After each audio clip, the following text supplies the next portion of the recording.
ఏపీలో న్యూస్ కోసం AP talk ఛానల్ని సబ్స్క్రైబ్ చేసుకోండి.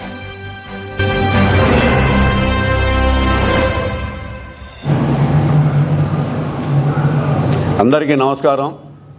అస్సలాము అలైకుం వరహమతుల్లాహి వబర్కాతుహు. ఈరోజు ప్రెస్ మీట్కి ముందు నా పేరు షేక్ అన్వర్, సెంట్రల్ నియోజకవర్గ మైనార్టీ అధ్యక్షుడిని. ఇవాళ ముఖ్యాంశం ఏంటంటే 2014 నుండి 2019 వరకు ఏదైతే తెలుగుదేశం ప్రభుత్వం హయాంలో ఉన్నప్పుడు 2009లో అన్న బొండామేశ్వరరావు గారు విజయవాడ సెంట్రల్ నియోజకవర్గంలో ఇన్ఛార్జిగా వచ్చినప్పుడు ఆయన ఇన్ఛార్జిగా వచ్చిన తరుణంలో 21 డివిజన్లో అభివృద్ధి సంక్షేమ కార్యక్రమాలకి శ్రీకారం చుట్టారు. దాంట్లో భాగంగా ప్రతి డివిజన్లో ప్రతి ఒక్క కార్యకర్తను తనదైన శైలిలో వేసుకొని ప్రతినిత్యం గడప గడపకు ఉదయం 6 కాడి నుంచి రాత్రి 12 వరకు పనిచేసిన ఏకైక నాయకుడు బొండామేశ్వరరావు. మరి 2009 నుంచి ఇన్ఛార్జిగా వచ్చిన బొండామేశ్వరరావు 2014లో ఆయన ఎమ్మెల్యేగా పోటీ చేసి గెలుపొందడం జరిగింది.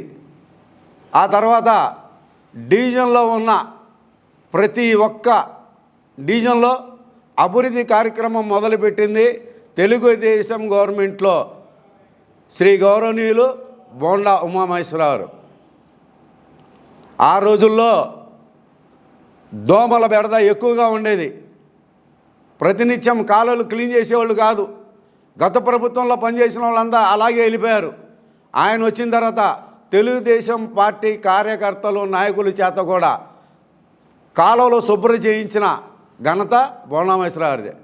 అలా చూసుకుంటే ప్రతి డివిజన్లో ఒక్కొక్క కార్యకర్త ఒక్కొక్క నాయకుడిని తయారు చేసిన ఘనత బొండామేశ్వరరావుది. ప్రతి కార్యకర్తని ఒక నాయకుడిగా తయారు చేసి తనదైన శైలిలో 2014 నుంచి 2019 దాకా ప్రతినిత్యం కష్టపడుతూ పనిచేసి ముందుకొచ్చిన నాయకుడు ఉమాన్న గారు. ఆ రోజు 58వ డివిజన్ పాత రాజనగర్లో సీసీ రోడ్లు వేయించిన ఘనత బొండామేశ్వరరావుది. సైడ్ డ్రైనేజీలు నిర్మించిన ఘనత బొండామేశ్వరరావుది. రాజనగర్ నుంచి తీసుకొని ఉడా కాలనీ రోడ్డు వెళ్ళేదాకా మురికి కోపంగా ఉన్న అదే రాజనగర్ని మోడల్ రాజనగర్గా చేసింది బొండామేశ్వరరావు. అలాంటి కార్యక్రమాలు మొదలుపెట్టింది గవర్నమెంట్లో సెంట్రల్ కాన్స్టిట్యున్సీలో వచ్చిన బొండామేశ్వరరావు 2019 దాకా పనిచేసి 2024 క్యాటర్కి వచ్చేటప్పటికి తనదైన శైలిలో ఈరోజు బొండామేశ్వరరావుకి దరిదాపులుగా ఉన్న 21 డివిజన్లో 6000కి పైన ఆయన అభిమానులు ఉన్నారు. ప్రతి కార్యకర్త పేరు చెప్పగలిగినటువంటి నాయకుడు బొండామేశ్వరరావు. ఎందుకు చెప్పగలుగుతున్నారు?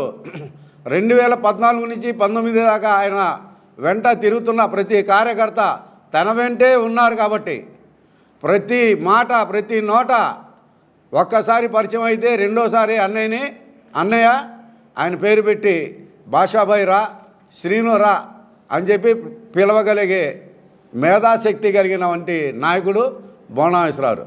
అలాంటి మంచి కార్యక్రమాలు చేసిన బొండామేశ్వరరావు ఈరోజు 2024లో రేపు జరగబోయే 13వ తారీఖు ఎన్నికల్లో తెలుగుదేశం పార్టీలో సెంట్రల్ కాన్స్టిట్యున్సీలో బొండామేశ్వరరావు 45,000 నుంచి 50,000 ఓట్ల దాకా మంచి మెజారిటీతో ఆయన గెలవబొందుతున్నారు.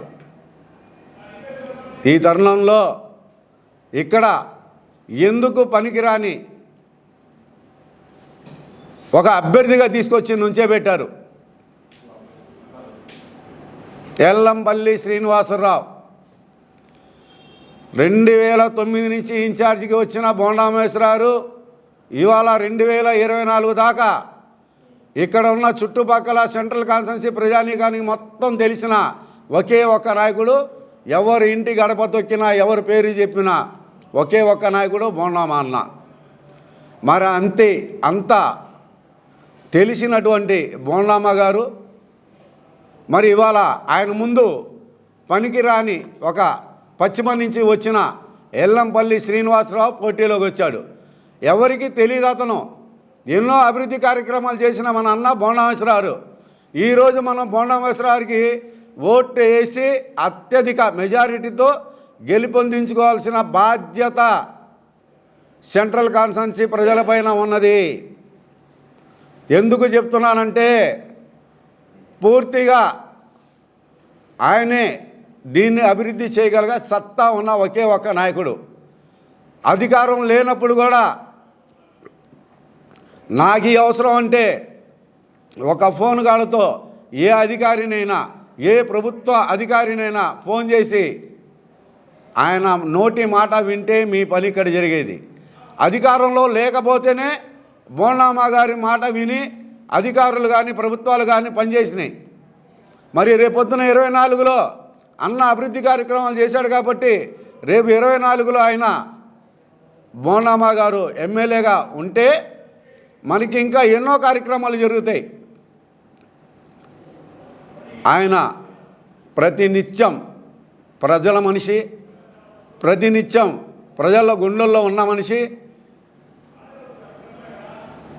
చావు కాడి పుట్టుక దాకా ఏ మంచి అయినా, ఏ చెడైనా, ఏ పెళ్ళైనా, ఏ శుభకార్యమైనా, ఏ ఆడపిల్ల ఇంట్లో కార్యక్రమం ఉన్నా, ఏ ఆడపిల్ల ప్రసవించినా ప్రతి ఒక్కరికి తన సొంత డబ్బులతో అన్నయ్య నేనున్నా అని చెప్పి పసుపు కుంకుమలో ఇచ్చిన ఒకే ఒక్క బోండామేశ్వరరావు మా అన్నయ్య.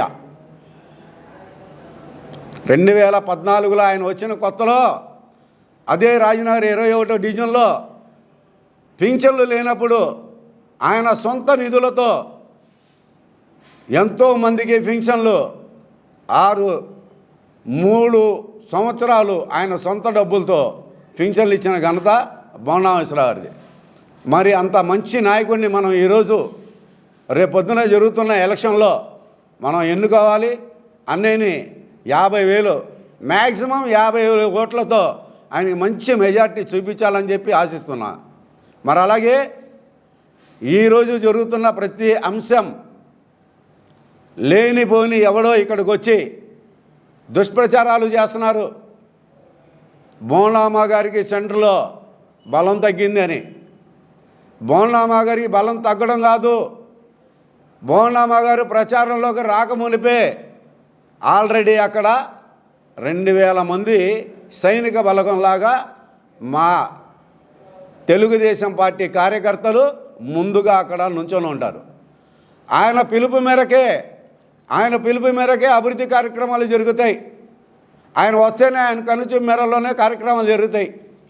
మరి ఆ రోజు నుంచి ఈ రోజు దాకా ఎవరేం చేశారు? కాంగ్రెస్ హయాంలో వచ్చిన విష్ణువర్ధన్ రావు ఇక్కడ షాదీఖానా ఏమన్నా నిర్మించాడా? బరెల్ గ్రౌండ్లకి అంటే కబ్రస్థాన్లకి ఏమన్నా మరమ్మతులకి డబ్బులు ఇచ్చాడా? లేదు. కనీసం నిన్నగా మొన్న వెళ్ళిన రంజాన్ పండగకి రంజాన్ తోఫా ఇచ్చారా? లేదు. మరి ఎందుకని మీ ప్రభుత్వంలో ఉన్న తెలుగుదేశం ప్రభుత్వంలో ఉన్న పథకాలన్నీ ఎత్తేశారు? ఒక ఛాన్స్ రాజా జగన్మోహన్ రెడ్డి వచ్చాడు, ఒక్క ఛాన్స్ నాకు ఇచ్చేయండి అన్నాడు. ఆంధ్ర ప్రజానీకం ఒక్కసారి రాజశేఖర్ రెడ్డి కొడుకుగా ఒక్కసారి అవకాశం ఇచ్చారు. ఆ ఇచ్చిన అవకాశాన్ని దుర్వినియోగం చేసుకున్న ఏకైక ఒకే ఒక్క ఆంధ్ర ముఖ్యమంత్రి జగన్ రెడ్డి. ఈయన పరిపాలనలో అప్పుడు చూస్తే తెలుగుదేశం హయాంలో దుల్హన్ పథకం ఇచ్చేవాళ్ళు, రంజాన్ తోఫా ఇచ్చేవాళ్ళు, ఉన్నత విద్యలకి చదువుకుంటానికి పిల్లల్ని విదేశాలకు పంపించేవాళ్ళు. ఆడపిల్లకి పెళ్ళంటే ఆ రోజుల్లో 50,000 రూపాయలు, ఒక నిరుపేద ఆడపిల్లకి పెళ్లి చేస్తే 50,000 రూపాయలు తెలుగుదేశం హయాంలో చంద్రబాబు నాయుడు గారు ప్రవేశపెట్టిన పథకాల్లో అది గొప్ప పథకం. అలాంటి ఎన్నో పథకాలు రద్దు చేసింది అలా ఒకే ఒక్క ఛాన్స్ అని చెప్పిన వచ్చిన రాజా జగన్మోహన్ రెడ్డి. నీ కళ్ళకు కనిపించలేదా, నీ చెవులకి వినిపించలేదా? ఒక్క ఛాన్స్ అని చెప్పి మైనార్టీ ఓట్లు తన ఖాతాలో వేసుకున్న జగన్ రెడ్డి ఎందుకని ఇవాళ మైనార్టీలకి మోసం చేశావు.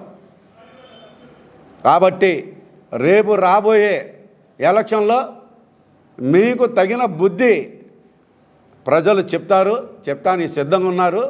ఇకపోతే తెలుగుదేశం హయాంలోనే ఎందుకు అన్న బోండా మహేశ్వరరావుకి ఓటేయాలి సెంటర్లో అంటే దానికి ఆన్సర్ చెప్తున్నా. దుల్హన్ పథకం ప్రవేశపెట్టిన దాంట్లో అన్నయ్య బోండా మహేశ్వరరావు ఆ రోజు వాళ్ళు అప్లికేషన్ పెట్టుకోకపోయినా ముందు ఆయన చేతికిచ్చి ముందు పెళ్లి జరిపించేవాడు. ఎవరైనా చనిపోతే ప్రమాదవశాత్తు 2 లక్షల రూపాయలు బీమా ఉండేది. మట్టి ఖర్చుల కింద 5,000 రూపాయలు ఇచ్చేవాళ్ళు. అదే నెల రోజులు 25 రోజుల్లో 1,95,000 రూపాయలు వారి ఖాతాలో వేసేవాళ్ళు. మసీదులు మరామత్తులకి 25,000 నుంచి 50,000 రూపాయలు ఇచ్చేవాళ్ళు. కబ్రస్థాన్లకి డెవలప్ చేసింది బోండా మహేశ్వరరావు. లబ్బీపేట కబ్రస్థాన్కి 1,53 లక్షల రూపాయలు ఆయన ప్రభుత్వంలో ఆయన ఎమ్మెల్యేగా ఉన్నప్పుడు ఇచ్చిన ఘనత బోండా మహేశ్వరరావు గారిదే, తెలుగుదేశం గవర్నమెంటు హయాంలో.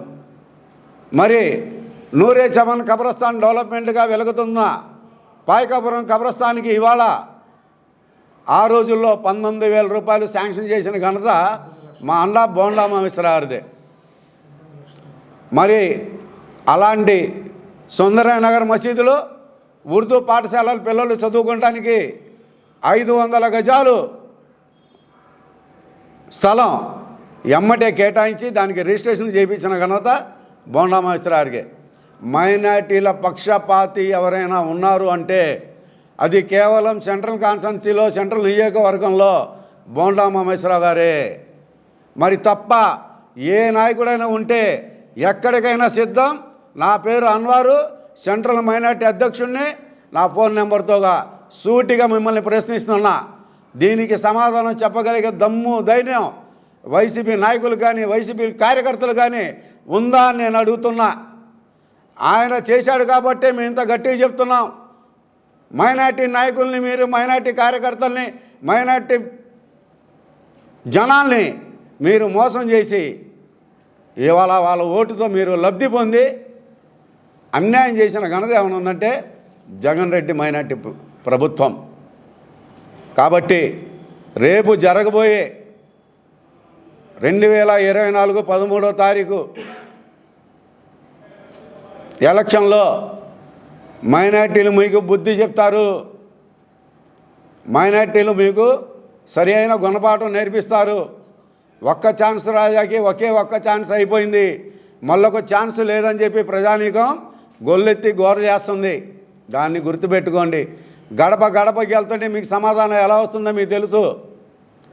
కాబట్టి రాబోయే కాలంలో గౌరవనీయులు బోండా మహేశ్వరరావు మంచి మెజార్టీ 50,000 మెజార్టీతో గెలుపొందుతారని చెప్పి ఆశ వ్యక్తం చేస్తూ, మైనార్టీ పక్షపాతి ఎవరైనా ఉన్నారంటే బోండా మహేశ్వరరావు అని చెప్పి బోండా మా అన్నగారికి ఒకసారి సలాం చేసుకుంటూ ఇస్తాం.